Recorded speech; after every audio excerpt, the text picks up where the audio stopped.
guess what my agenda is for today.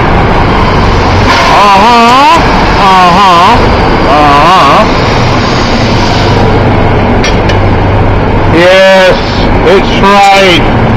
It's Willys headlight installation time. And I'm going to learn how this is done the hard way. I'm going to do it without the instructions. Yes, I am. Anyway, according to the book, there's supposed to be some type of template that they're supposed to use that's supplied with the book. I couldn't find it either. So what I'm going to do is I'm going to make my own. But first I'm going to figure this out with the help of Felix, the guy who runs the parts department. He's going to show me everything that I need to assemble to get these headlights done. And then I'm going to do it. Using the headlight mounting area as a basic form, this is what I decided the shape of the opening would best be like. Now, if you have one of the original templates, it probably doesn't show this down here. Now, one of the things I looked at when I was playing around with the various pieces, I noticed that one of the things we're going to put a turn signal or parking brake on the bottom of the thing. Or parking light on the bottom of the thing, excuse me. So, I think that we'll probably need a little bit more room down here than would normally happen.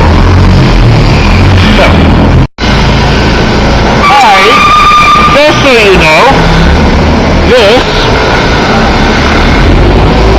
is the die grinder I'm going to use to make that hole. You'll notice that it has a point to it. Okay? I've actually used this same die grinder bit since 1986. And I've chewed up many a car body, fiberglass car body, and steel for that matter, with this same bit. It has served me well those many years. Okay, we're about halfway through our headlight project, as you can see.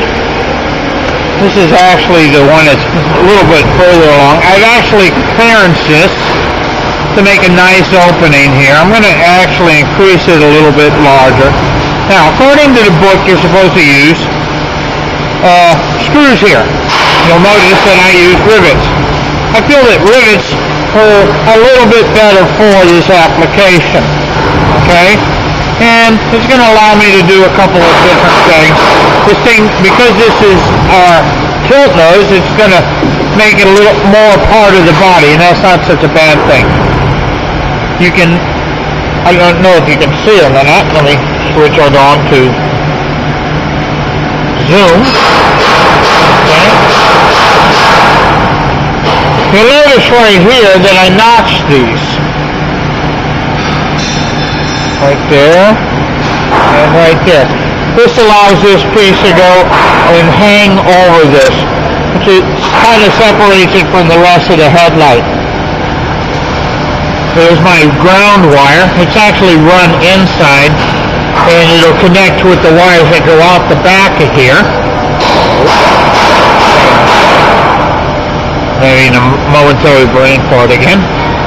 There's a ground wire. It's going to connect to the additional wires for the headlights that's going to go through here when I get to that point. This uses an 1157 bulb. I would recommend that when you do this yourself, you use 1157 NA. NA stands for naturally amber. Those are the orange bulbs that you see. Why do I recommend those? Well, the other type, the regular amber bulbs, or the 1157A bulbs, okay, are painted. The naturally amber bulbs have a tinted lens, and the tint does not come off. And they're also a little bit brighter than the amber bulbs. That's what I would recommend in here. Now, Let me show you the other side. This is one that I haven't quite finished yet. As you can see, I still have some shaving to do around the edges, make it look nice. I'm getting this ready to put the lens on. Okay? After I put the headlight adjustment unit in the center. That's what the next part of the next phase is going to be.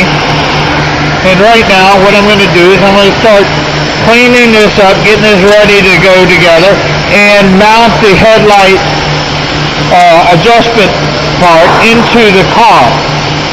I got a couple of things I'm going to try out, and I'm going to show you what they are in a little bit.